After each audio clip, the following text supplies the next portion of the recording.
ভাবনা এসেছে মা মানেই তো যত্ন করতে পারবে, মাকে আবার শেখাতে লাগে নাকি বা মাকে বলে দিতে লাগে নাকি? মায়েরা তো সব বুঝতে পারে, এমনিই বুঝে যায়। মায়ের এই আলাদা রকমের একটা ক্যাপাসিটিই থাকে। আজকে আমরা মনমি সিরিজে এই বিষয় নিয়ে আলোচনা করব যে মায়েরা সব বোঝে। আমরা এটা দুটো পার্ট করব। তো প্রথম পার্টে বলবো দুটো ছোট গল্প, তার সাথে আপনাদের ভাবতে বলবো যে এই কথাগুলো সত্যি সত্যি প্রচলিত ধারণা না আজকের জন্যও সেটা রেলেভেন্ট। আর দ্বিতীয়ত পার্টে বলবো হচ্ছে অ্যাডোলেসেন্স পিরিয়ডের মায়েদের কথা। তাহলে চলে ওয়ে, আমি শ্রাবণী, সাইকোলজিক্যাল কাউন্সিলর, রামধনুর পক্ষ থেকে সবাইকে স্বাগত জানাই আমাদের এই মনমি সিরিজে। আপনারা যদি মনমি সিরিজ এখনো না দেখে থাকেন তাহলে অবশ্যই একটু একটু করে দেখুন আর নিজেরা একটু ভাবুন। আমাদের এই ভিডিওগুলো করার উদ্দেশ্যই হচ্ছে যে একটু ভাবুন, একটু থামুন, একটু ভাবুন।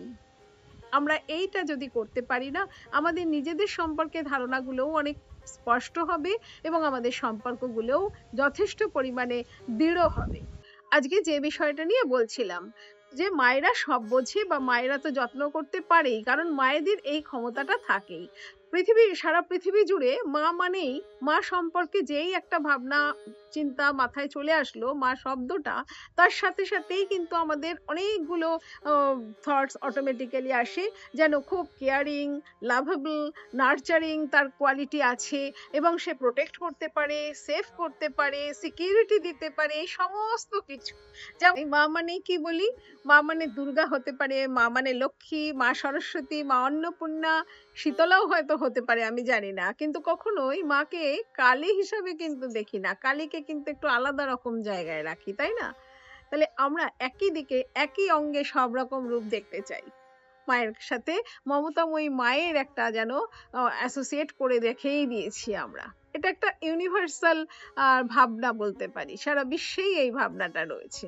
একটা মমতাময়ী মায়ের যে একটা রূপ চারিদিকে রয়েছে, আমাদের মধ্যেও বিশ্বাস রয়েছে। হ্যাঁ, সেটার কি পুরোটাই ভুল তাহলে?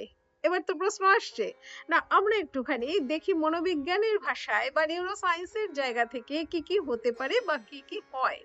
তাহলে এই যে পৃথিবীতে যে ধরনের জীবজন্তু পশু পাখি আমরা যা দেখি, প্রত্যেককেই দেখি তার বংশ বিস্তার সম্ভব হয়, একটা বাচ্চা কে জন্ম দেওয়া সম্ভবই হয় মায়ের হাত ধরে।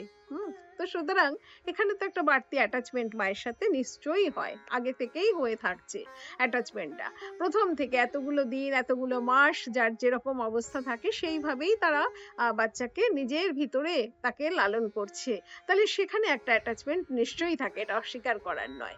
এবারে এই যে অ্যাটাচমেন্টটা থাকে বা থাকতে বাধ্য হয় বা যে সিস্টেমটা আছে তার মধ্যে থেকে এই প্রসেসটা হচ্ছে, কিন্তু সেখানে একটা কথা আছে, বা সেটা যদি খুব সুন্দর সুদিং একটা এফেক্টের মধ্যে দিয়ে যায় তাহলে নিশ্চয়ই সেটা ভালো হয়, সেই অ্যাটাচমেন্টটা খুবই ভালো হয়। কারণ মা যেখানে খুব সেফ ফিল করবে, খুব সিকিউর আছে মনে করবে, সে নিজে অনেক বেশি ভালোবাসা পাচ্ছে, যত্ন পাচ্ছে, তাহলে অটোমেটিক্যালি বাচ্চার ক্ষেত্রেও সেটা ক্যারি ফরওয়ার্ড হয়, কোনো জায়গায় সেখানে একটুও ঘাটতি হয় না। তাই তো? আপনাদের এই অবধি ঠিক আছে তো? আপনারা কি মনে করছেন? তাহলে এবারে আমরা দুটো ইনসিডেন্ট আপনাদেরকে বলবো, জাস্ট দুটো গল্প। একটি মেয়ে সবে বিয়ে হয়েছে, তার 23 বছর বয়স, সে একটা বড় জয়েন্ট ফ্যামিলিতে তার বিয়ে হয়েছে পড়াশোনা করে, এবং একটু রুরাল এরিয়াতে বিয়ে হয়েছে।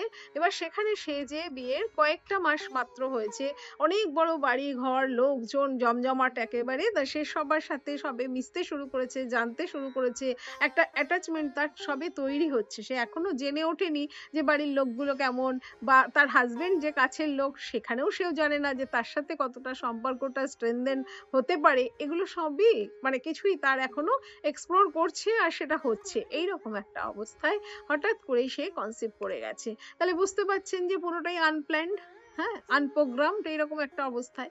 এবার অনেকেই তো সেটাতে খুব মজা, যে বাহ খুব ভালো একটা খবর, ভীষণ সুন্দর, এইরকম একটা ব্যাপার, তাদের উইশ ফুলফিলড হচ্ছে কিছু জায়গায়। কিন্তু সেই মেয়েটির মনের মধ্যে কি ধরনের ভাবনা চিন্তা আসছে, কি ধরনের সে কেয়ার করতে পারবে, পরবর্তী যে প্রজন্ম তার ভিতরে আসছে, যে কনসেপ্ট করেছে তাকে সে কি কতটা লালন করতে পারবে। ভাবুন। এটা একটা বিষয়। দ্বিতীয় যে গল্পটা বলবো সেটা হচ্ছে একটি মেয়ে, সেও পিএইচডি চলাকালীন বিয়ে করেছে এবং বিয়ে করার পরে বেশ ভালোভাবেই সে পিএইচডির কাজটাও করছিল, সংসার সামলাচ্ছে, বেশ সুন্দর বন্ডিংটাও তৈরি হয়েছে হাজবেন্ডের সাথে, খুব ভালো একটা সম্পর্ক। এইরকম একটা সময় সে এগিয়ে যাচ্ছে, যেতে যেতে ঠিক একদম পিএইচডি শেষ হবে তার কিছু আগে সেও এইরকম ভাবে, এটাও আনপ্ল্যান্ড, যে কনসিভ করে গেছে। এবারে ওই যে শেষের সময়টায় এতটা চাপ, এতটা প্রেশার, তাকে থিসিস লিখে জমা দিতে হবে, তাকে এর পরবর্তী সময় সে কি করবে সেটা নিয়ে একটা টেনশন, এই সমস্ত কিছুর মধ্যে হঠাৎ করে যখন এইরকম একটা খবর আসলো, তখন তার ভিতরে কিরকম ধরনের দোলাচল হতে থাকছে। এবার এই যে এক একটা সিস্টেম, এই ধরনের সিস্টেম গুলোর মধ্যে আমরা যেন বাই ডিফল্ট ঢুকে গেছি। আজকে আমরা যে ধরনের সোসাইটিতে বাস করছি, যেখানে যে সিস্টেমটা কাজ করছে সেই সিস্টেমের পার্ট হিসেবে তো আমি, আপনি, এরা যারা সবাই রয়েছে, তাহলে সেখানে সেই সিস্টেমের পার্ট হিসাবে যদি আমরা দেখি, তাহলে এরা নিজেরা কতটা স্ট্রেসফুল সিচুয়েশনের মধ্যে দিয়ে যাচ্ছে বা রয়েছে।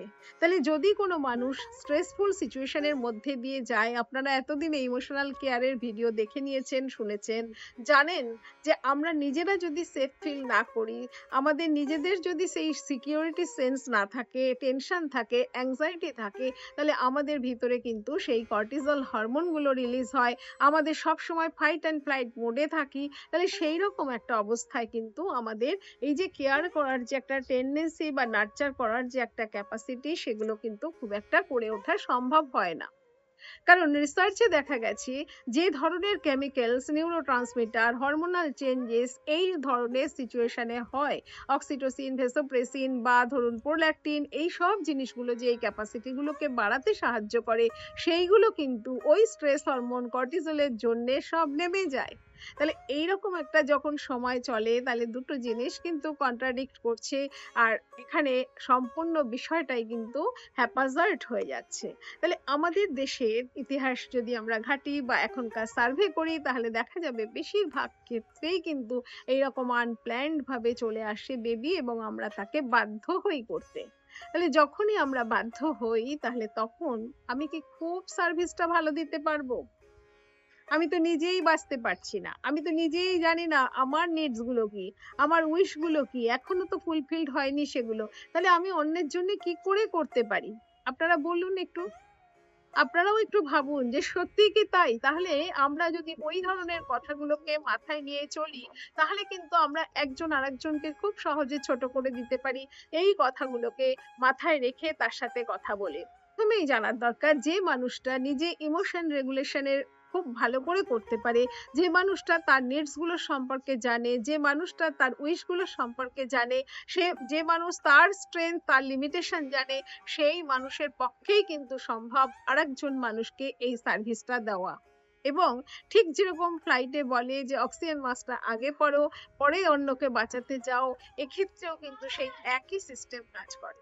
তাহলে শুধুমাত্র আমরা কতগুলো মিথকে যদি বয়ে বেড়াই যে আমার মা সব জানে, আমার মা যত্ন করতে পারে, মায়েরা তো একটু বেশি কেয়ারিং হয়, এই সব কথাগুলো কিন্তু কোনোটাই কার্যকরী হয় না। আসলেই কিন্তু আমরা একজন আরেকজনকে আর ছোট করে দেখাই, বা কারুর মায়ের যে রোলটা সেটাকে কিন্তু অনেক বড় করে একটা গ্লোরিয়াস করে দিই, সেখানে সেই মাও চাপে পড়ে যায়। তাহলে আজকে আমরা ছোট করে প্রথম পার্টটা বললাম, মনমিস সিরিজের দ্বিতীয় পার্টটা নিয়েও আমরা আলোচনা করব এই বিষয়টার উপরে। আপনারা সাথে থাকুন, কমেন্ট করুন, শেয়ার করুন।